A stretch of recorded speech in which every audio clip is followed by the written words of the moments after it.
رتبہ بڑھا دیا ذرات کربلا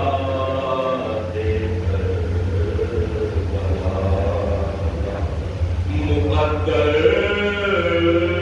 جگا دیا ذرات کربلا مقدر جگا دیا قدموں نے تیرے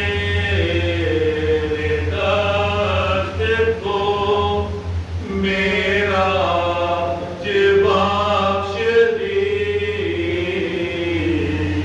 قدموں نے تیرے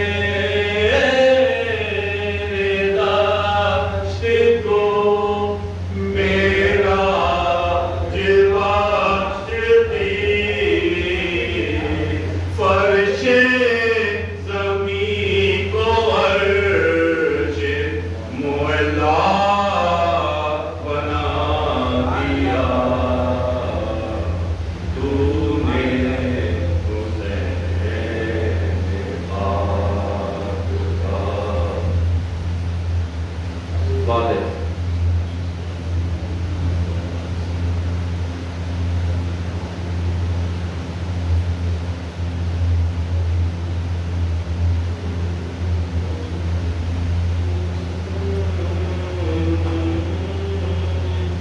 شیخ عباس نے جب پیاس کی شدت دیکھی شیخ عباس نے جب پیاس کی شدت دیکھی روک کی عرض بہت ہم نے دیا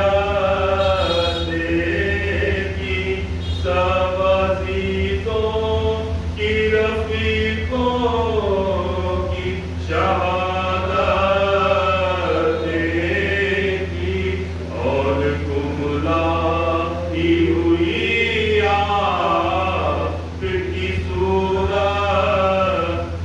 دیکھی پانی ہم لائے جو دریا کے اجازت دیجیے سوکھے ہونٹوں کا تصدق ہمیں ہو سکیجیے بھائی صاحب مجھے واللہ نہیں مانتے تجھ پہ قربان کروں اپنے یہ بازو سر تم سلامت رہو گے میرے لاشے پر اور پڑھ لو کہ جنازے کی نماز سرور جامع آخری آقا مجھے پہناؤ گے خود کھڑے ہو کہ زمین میں مجھے دفناؤ گے بولے شہ ہم کو نہ اس وقت میں چھوڑو بھائی اس مصیبت میں نہ منہ اسے موڑو بھائی پائے رخصت طلبی ہاتھ نہ جوڑو بھائی مجھ سے یوں رشتہ الفت کو نہ توڑو بھائی داغ پائی کا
جب کسی سے کلام کرتے ہیں پہلے اسے سلام کرتے ہیں.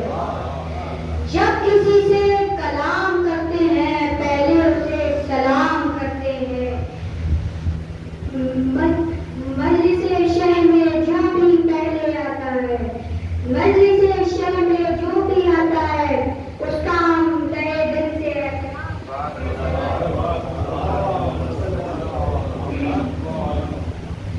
محشر میں اپنا منہ کہاں تک چھپاؤ گے، محشر میں اپنا منہ کہاں تک چھپاؤ گے. نادے علی پڑھو گے تو جنت میں جاؤ گے، نادے علی پڑھو گے تو جنت میں جاؤ گے. عباس کی وفا کو بنا لو گے رہ گزر، عباس کی وفا کو بنا لو گے رہ گزر. عباس کے علم کو تلے مسکراؤ گے، عباس کے علم کو تلے مسکراؤ گے.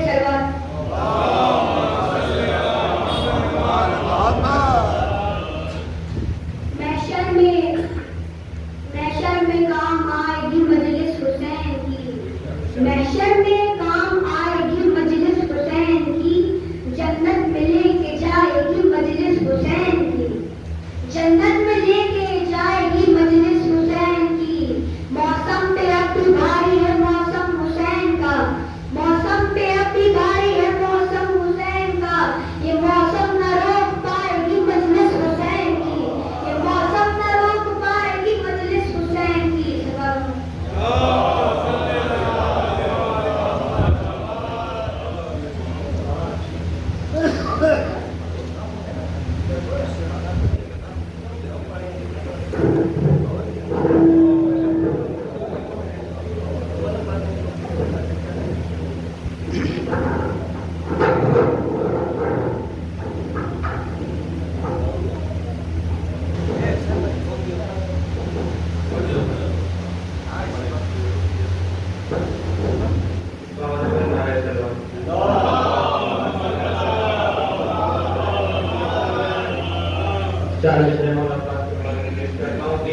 اے بنت مصطفیٰ کی دعا لاڈلے کے سر، اے بنت مصطفیٰ کی دعا لاڈلے کے سر، لہریں گے تیرے نام کے پرچم گلی گلی. اے بنت مصطفیٰ کی دعا لاڈلے کے سر، لہریں گے تیرے نام کے پرچم گلی گلی. شیر خدا کے شیر نظر نہ لگے تجھے، شیر خدا کے شیر نظر نہ لگے تجھے. تو نے تو دشمنوں سے کرا دی علی علی، تو نے تو دشمنوں سے کرا دی گلی گلی. اور ایک مسلسل سے بندے ناوے عباس کے حوالے سے کہ مانگا ہے مرتضیٰ نے جسے بحر کربلا، مانگا ہے مرتضیٰ نے جسے بحر کربلا. غازی نماز سب کی دعاؤں کا ہے صلہ، آمد ہے اس کی خوف ہے دہشت ہے زلزلہ، آمد ہے اس کی خوف دہشت ہے زلزلہ. پل میں کسی بھی جنگ کا کر دے یہ فیصلہ، پل میں کسی بھی جنگ کا کر دے یہ فیصلہ، پل میں کسی بھی جنگ کا کر دے یہ فیصلہ. ہے بازوؤں میں جان ید اللہ کی طرح، بے بازو کاٹتا ہے یہ اللہ کی طرح، بے بازو کاٹتا ہے یہ اللہ کی طرح، بے بازو کاٹتا ہے یہ اللہ کی طرح. اور سلام کے کچھ بند پیش کرتا ہوں کہ مطلب یہ ہے، حسین نے سجایا وہ جہان مٹی کا، حسین نے سجایا وہ جہان مٹی کا، یقین سے اونچا ہے گمان مٹی کا. حسین نے سجایا وہ جہان مٹی کا، یقین سے اونچا ہے گمان مٹی کا. بڑا عجیب ہے یہ دشت کربلا جس میں، بڑا عجیب ہے یہ دشت کربلا جس میں زمین نور کی ہے آسمان مٹی کا، زمین نور کی ہے آسمان مٹی کا، زمین نور کی ہے آسمان مٹی کا. وہ جن کی خاک بھی آنکھوں کو نور دیتی ہے، وہ جن کی خاک آنکھوں کو نور دیتی ہے. تجھے لگے ہے وہی خاندان مٹی کا، تجھے لگے ہے وہی خاندان مٹی کا. اور کفن میں بس لیے جا رہا ہوں خاک شفا، یہ دیکھیے گا کہ کفن میں بس لیے جا رہا ہوں خاک شفا. ہمارے دل میں کیا اطمینان مٹی کا، ہمارے دل میں کیا ہے اطمینان مٹی کا. ہمارے دل میں ہے کیا اطمینان مٹی کا. ہم ہفتے کا دیکھیے گا نماز پڑھتا ہوں صرف اس لیے حیدر, نماز پڑھتا ہوں صرف اس لیے حیدر, میری جبین پہ ہو روشن نشان مٹی کا, میری جبین پہ ہو روشن نشان مٹی کا.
واسطہ نہیں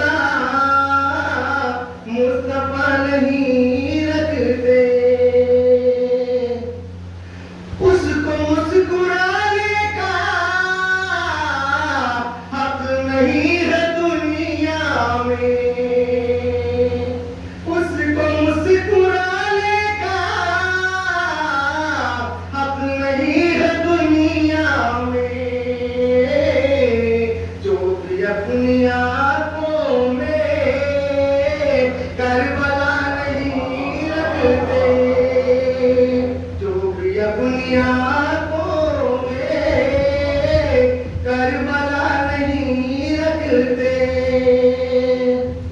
قوم یہ بتاتی ہے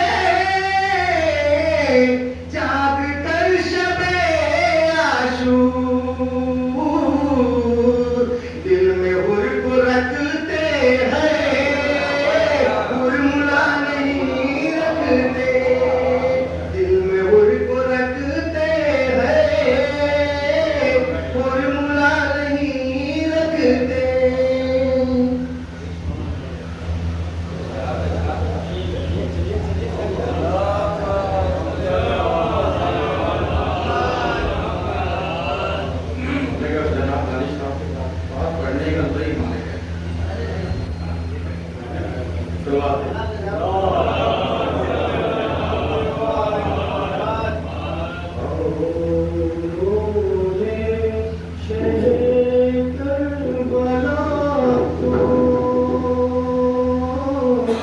زندگی کا بھروسہ نہیں ہے جو بھی گرتا ہے اس غم میں آنسو کوئی بیکار جاتا نہیں ہے اور روئے شہر کربلا کو جب جلے ہوں گے خیمے حرم کے جب چھنی ہوں گی سر سے ردائیں جب جلے ہوں گے خیمے حرم کے جب چھنی ہوں گی سر سے ردائیں کیا بنی ہوگی سیدانیوں پر کیا بنی ہوگی سیدانیوں پر یہ سوال دل سے جاتا نہیں ہے اور بولے شہر کربلا کو بہر تعظیم اٹھو اے اکبر پردہ داری کرو میرے دلبر بہر تعظیم اٹھو اے اکبر پردہ داری کرو میرے دلبر آ رہی ہے سواری ابھی کی آ رہی ہے سواری ابھی کی جس کا کوئی سہارا نہیں ہے آؤ رولے شہر کربلا کو کربلا میں جو جائے گی زینب کیا بتائے گی بھائی کو زینب کربلا میں جو جائے گی زینب کیا بتائے گی بھائی کو زینب چھٹ کے زندہ سے جو آ رہے ہیں چھٹ کے زندہ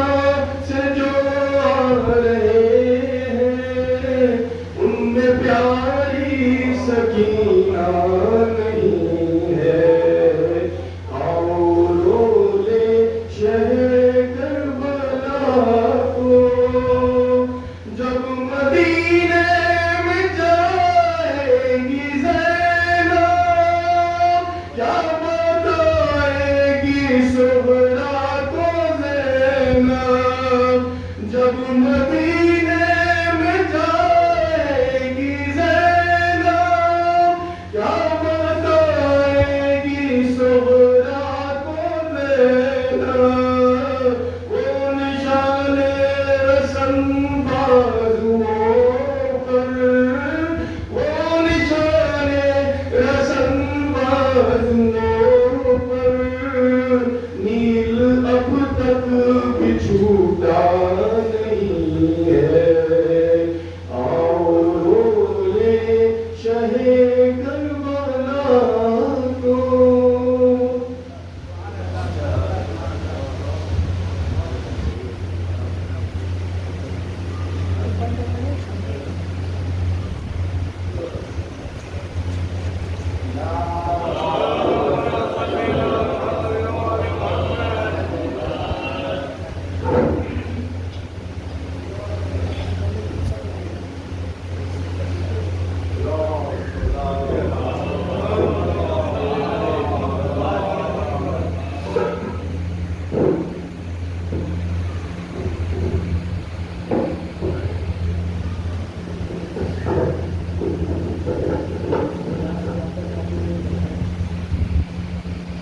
وتولى عنه ورث على البيت والطاهر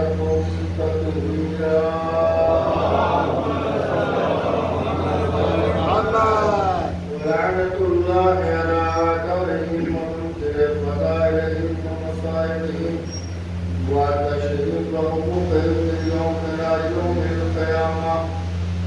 أما بعد فقد قال تبارك وتعالى في كتابه المبين وهو أصدق الصادقين وقوله الحق بالحق. بسم الله الرحمن الرحيم. ادعوني أستجب لكم.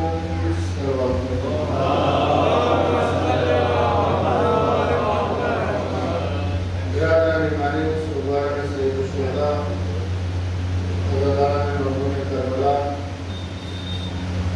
قرآن مجید کی ایک مختصر سی آیت کا مختصر سا ٹکڑا جس کی میں نے تلاوت کیا. پروردگار عالم اپنے بندوں سے کہہ رہا ہے تم مجھے پکارو تم مجھ سے دعا کرو میں تمہیں جواب دوں. خدا بندوں سے کہہ رہا ہے مانگو سوال کرو میرے آگے ہاتھ پھیلاؤ مجھ سے طلب کرو. بڑے بڑے شہنشاہوں کو ہم نے دیکھا ہے, بادشاہوں کو دیکھا ہے, رویسا عمرہ کو دیکھا ہے, مانگنے سے ناراض ہو جاتے ہیں. خدا کی وہ ذات ہے کہ نہ مانگو تو ناراض ہو جاتا ہے. اگر اس سے نہ مانگا جائے تو وہ ناراض ہوتا ہے. نماز پڑھے کوئی, نماز پڑھنے کے بعد دعا نہ کرے خدا ناراض ہو جاتا.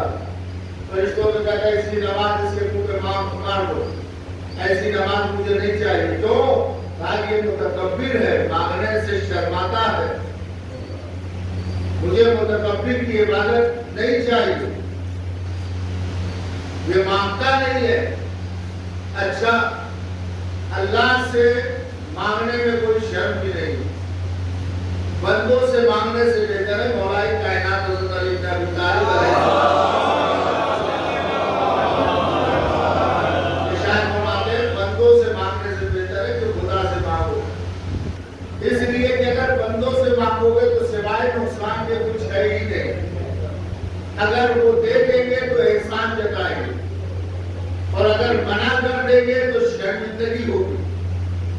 اور اگر اللہ سے مانگو گے تو اگر دے گا وہ تو احسان نہیں جتائے گا, کہے گا کہ نہیں ہمیں فلاں کو دیا, فلاں کو دیا, فلاں کو دیا, کسی سے کہنے نہیں جائے گا. اور اگر نہیں دے گا تو شرمندگی بھی نہیں ہے, ثواب بھی ہے. اگر یہاں نہیں ملا تو آخرت میں ملے گا. صلوات پڑھتے محمد. تو منزل میری بڑی آگے ہے, اس فرمائشیں اس فرمائشوں کو پورا کرنا ہے.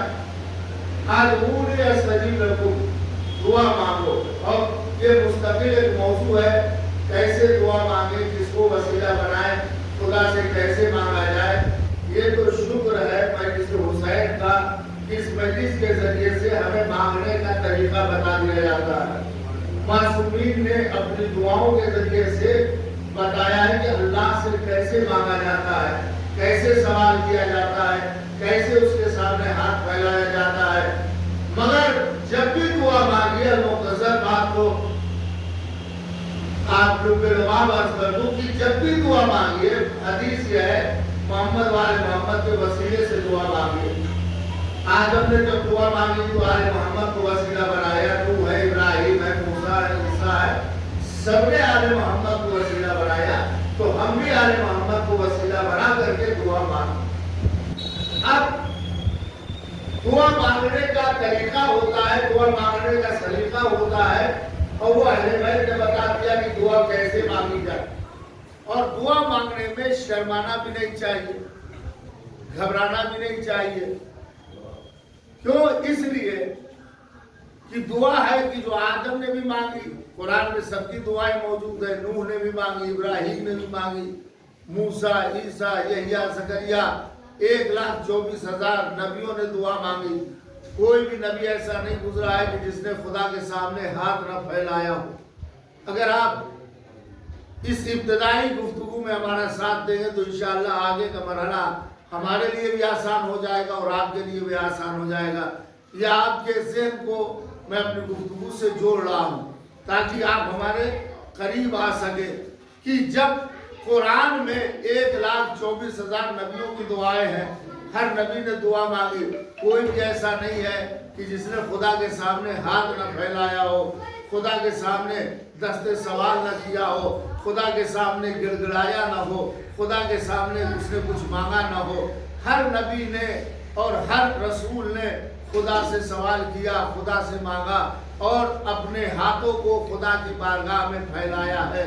عزیزان محترم، آدم نے جب قابیل نے حابیل کو قتل کر دیا تو ایک مرتبہ جو ہے آدم نے دعا کے لیے ہاتھ اٹھایا، پروردگار مجھے ایک بیٹا دے دے۔ پروردگار عالم نے پوچھا اے آدم بیٹا لے کر کے کیا کرو گے؟ کہا کہ پروردگار جو تیرے دین کے کام آ سکے۔ ایک مرتبہ جو ہے زکریا نے دعا کے لیے ہاتھ اٹھایا، پروردگار مجھے ایک بیٹا دے دے۔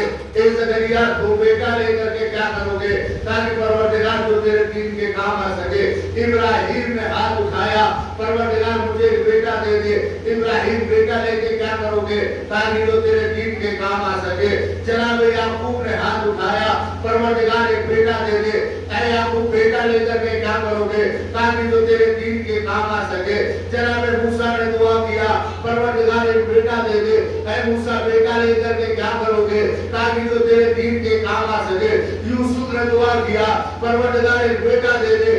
یوسف بیٹا لے کے کیا کرو گے؟ تاکہ جو تیرے دین کے کام آ سکے۔ آئی منزل محمد آخر الزمان تک، ایک مرتبہ ہمارے حبیب نے بھی ہاتھوں کو اٹھایا اور قرآن نے ان الفاظ کو محفوظ کر لیا۔ رب ادخلنی مدخل صدق واجعلنی من لدنک سلطانا نصیرا۔ پروردگار مجھے ایک سلطان عطا کر دے۔ اے رسول سلطان لے کے کیا کرو گے؟ تاکہ جو تیرے دین کے کام آ سکے۔ ایک مرتبہ رات کے اندھیرے میں علی نے بھی مصلی بچھایا، مصلی بچھا کر کے ہاتھوں کو بلند کیا، پروردگار ایک بیٹا دے دے۔ اے علی بیٹا لے کے کیا کرو گے؟ تاکہ جو تیرے حسین کے کام آ سلام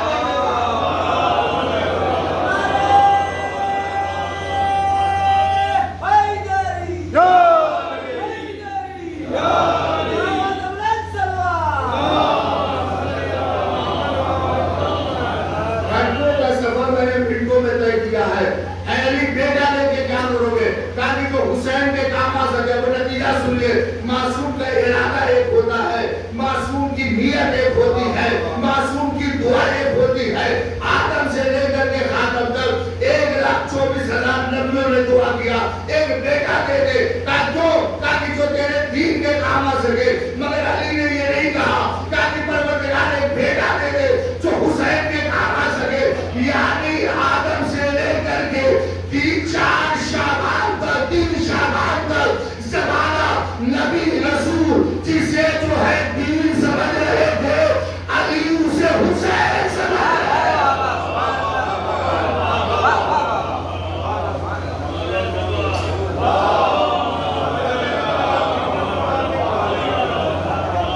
یعنی 1,24,000 نبی جس اسلام کو دین سمجھ رہے ہیں، علی اس دین کو حسین سمجھ رہا ہے۔ سب کا ارادہ ایک ہوتا ہے۔ اچھا آپ نے علی کو دیکھا، علی کی ذات کو دیکھا، میرے مولا کی ساری زندگی یوں گزر گئی۔